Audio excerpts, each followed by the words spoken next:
wabarakatuh. Hai teman-teman semuanya. Hari ini kelompok 1 akan membahas soal energi alternatif. Sebelumnya, kalian ada yang tahu nggak sih energi alternatif itu apa? Energi alternatif adalah sumber energi yang digunakan sebagai pengganti bahan bakar fosil seperti minyak bumi, gas alam, dan juga batu bara. Energi ini biasanya lebih ramah lingkungan nih teman-teman, dan energi ini juga dapat diperbarui. Sebelum ke pembahasan soal, inilah anggota kelompok kami. Ada Rashifa Yasmin, Nur Intan, Sabrina Galia, Syafa'ah, Atayu Fajra, Monika, Muhammad Fajri, dan juga Yolanda. Tanpa berlama-lama, yuk kita langsung ke pembahasan soal. Saya akan bacakan soal, yakni energi alternatif adalah sumber energi yang bisa menggantikan bahan bakar fosil, lebih ramah lingkungan, dan berasal dari alam. Salah satu dari energinya yaitu panas bumi. Jelaskan salah satu tantangan utama dalam pengembangan energi panas bumi adalah A. Ketersediaan bahan baku, B. Dampak visual yang besar, C. Ketergantungan pada kondisi cuaca, D. Lokasi geografis yang terbatas, dan E. Biaya operasional yang tinggi. Dari kelima jawaban tersebut, saya menjawab yaitu C. Ketergantungan pada kondisi cuaca. Mengapa jawaban C menurut saya yang paling benar adalah saya akan menjelaskan 3 aspek yang sudah saya rangkum yang menurut saya itu masuk akal untuk jawaban C dari soal tersebut. Aspek yang pertama adalah 1. Kebutuhan air untuk produksi uap. Pembangkit listrik tenaga panas bumi seringkali memerlukan air untuk menghasilkan uap yang digunakan untuk memutar turbin. Dan aspek yang kedua adalah dampak perubahan iklim. Perubahan iklim menyebabkan pola cuaca yang tidak terduga, termasuk peningkatan frekuensi dan intensitas kekeringan. Dan yang ketiga adalah keterbatasan lokasi. Wilayah yang memiliki sumber panas bumi yang baik tidak selalu memiliki sumber air yang baik.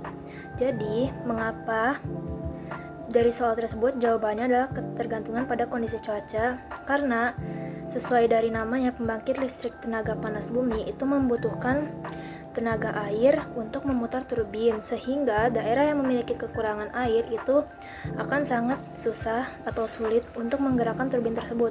Dan kekurangan air tersebut dipengaruhi selain dari kondisi wilayah itu sendiri, itu juga dipengaruhi oleh kondisi cuaca pada daerah itu, seperti kekeringan yang terjadi pada musim kemarau. Itu sebabnya jawaban yang paling mendekati adalah C. Mengapa energi biomasa dianggap sebagai energi alternatif yang efisien? A. Karena hanya dapat digunakan di daerah tertentu. B. Karena dapat menghasilkan energi dari bahan organik yang ada. C. Karena mudah didapat dan murah.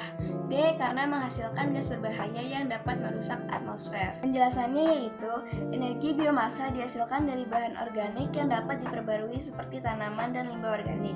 Selain itu, pemanfaatan biomasa dapat mengurangi jumlah limbah yang terbuang dan mengurangi ketergantungan pada bahan bakar fosil.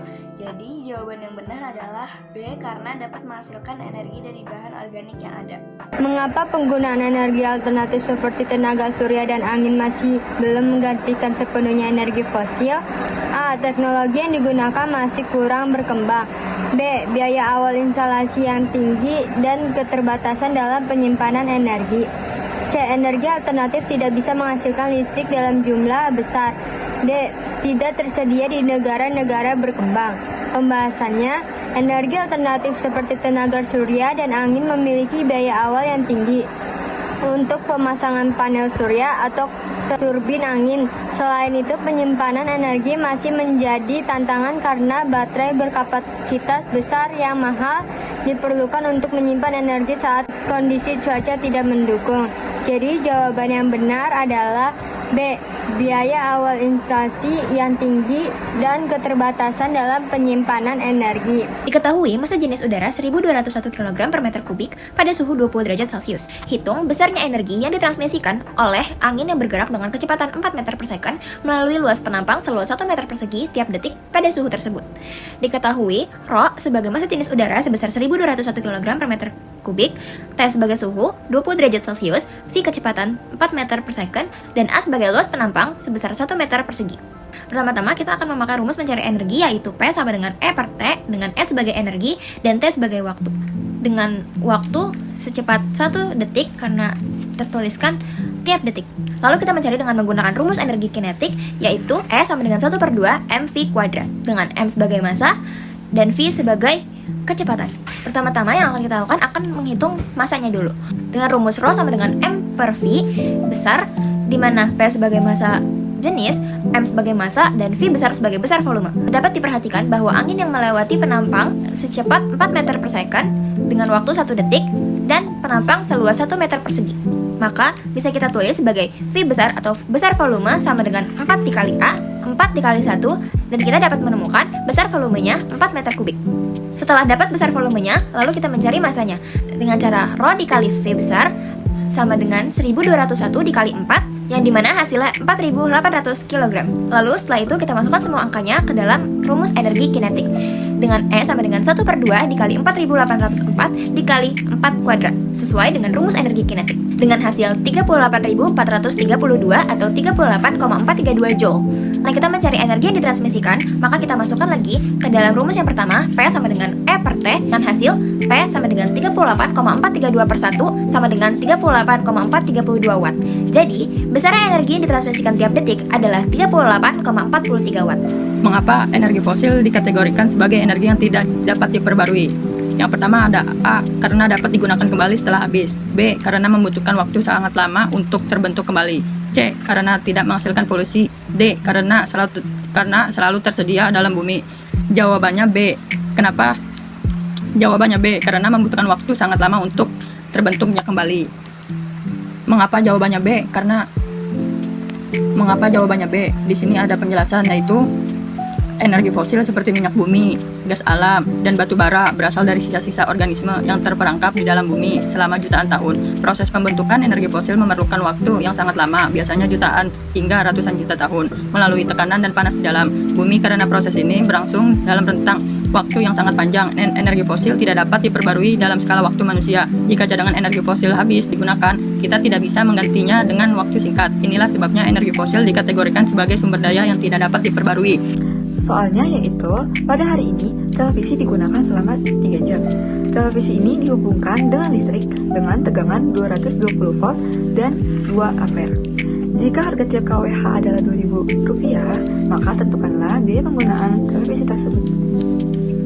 Yang pertama, T sama dengan 3 jam, V sama dengan 220 volt, I sama dengan 2 ampere.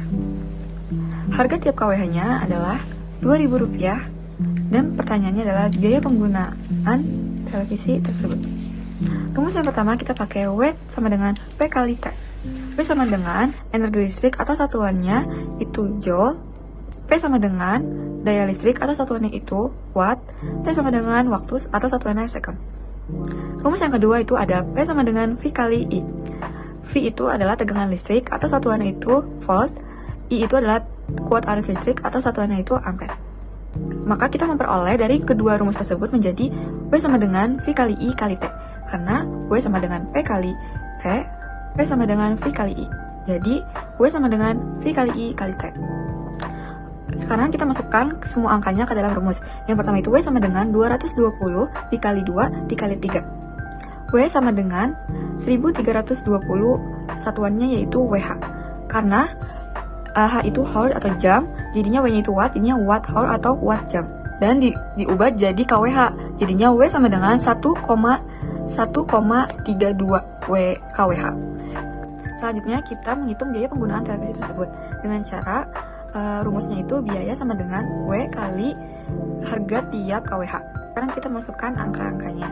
Ya, jadi biaya sama dengan 1,32 dikali Rp2.000. Biayanya jadinya 2.640.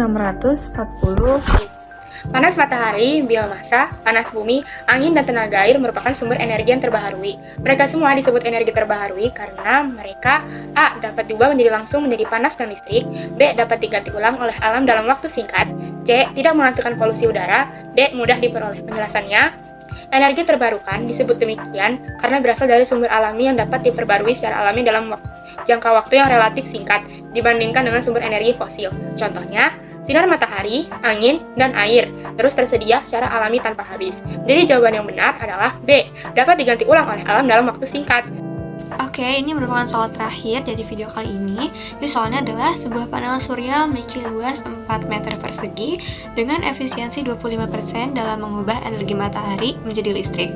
Jika intensitas cahaya matahari yang diterima adalah 800 watt per meter persegi dan matahari bersinar selama 5 jam per hari, berapakah energi listrik yang dihasilkan dalam sehari? Pilihan jawabannya ada A.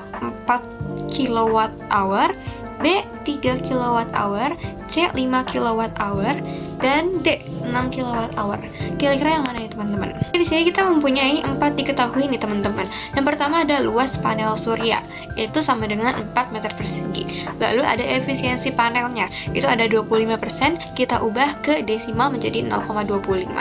Lalu itu ada intensitas cahaya matahari nih teman-teman, yaitu adalah 800 watt per meter persegi. Dan terakhir itu adalah waktu penyinaran mataharinya, itu selama 5 jam. Yang ditanyakan adalah energi listrik yang dihasilkan dalam sehari dalam satuan kilowatt hour. Oke, kita langsung ke penjelasannya teman-teman. Jadi langkah pertama yang harus kalian lakukan adalah menghitung daya listrik atau P yang dihasilkan oleh panel surya tersebut. Di sini kita mempunyai rumus yaitu P sama dengan efisiensi kali luas kali intensitas. Apa sih maksud dari rumus tersebut? Jadi maksud rumus itu adalah P-nya itu adalah daya listrik yang kita akan mau cari tadi. Lalu efisiensinya adalah persentase konversi energi matahari menjadi energi listrik. Itu tadi dalam desimal ya teman-teman. Misalkan tadi dari 25% jadi 0,25. Lalu di sini ada luasnya. Yang terakhir adalah intensitas yang tadi sudah diketahui di dalam soal tersebut, yaitu ada intensitas cahaya matahari dalam watt per meter persegi. Dan rumus yang tadi kita langsung substitusikan dengan nilai-nilai atau angka yang sudah tadi kita ketahui, yaitu efisiensi, luas, dan juga intensitas. Ada 0,25, lalu dikali 4, lalu juga dikali 800. Dan hasilnya menjadi 800 watt, kita konversikan menjadi kilowatt menjadi 0,8 kilowatt. Karena 1 kilowatt itu sama dengan 1000 watt. Jadi hasilnya adalah 0,8 kilowatt. Kenapa kita mengubah dari watt ke kilowatt? Karena kita membutuhkan hasil yang akan mengarah pada satuan kilowatt. Oke, langkah kedua adalah menghitung energi yang dihasilkan dalam seharinya. Untuk menghitung energi listrik yang dihasilkan dalam seharinya, itu kita mempunyai rumus yaitu E sama dengan P dikali waktu. Dimana P ini sendiri adalah daya listrik yang sudah tadi kita hitung, yaitu sebesar 0,8 kilowatt. Lalu ada waktunya nih. Waktunya itu merupakan waktu penyinarannya, itu selama 5 jam. Langsung saja kita substitusikan ke dalam rumusnya, yaitu E sama dengan 0,8 dikali 5 dan menghasilkan 4 kilowatt hour. Jadi, energi listrik yang dihasilkan oleh panel surya dalam sehari itu adalah 4 kilowatt hour. Yaitu jawabannya yang A. Oke, mungkin segitu dulu video dari kami. Aku mau bilang terima kasih banyak buat teman-teman yang sudah menonton dari awal sampai akhir. Mungkin semoga apa yang sudah kami jelaskan tadi bermanfaat untuk kalian semua. Dadah, sampai jumpa di tugas berikutnya.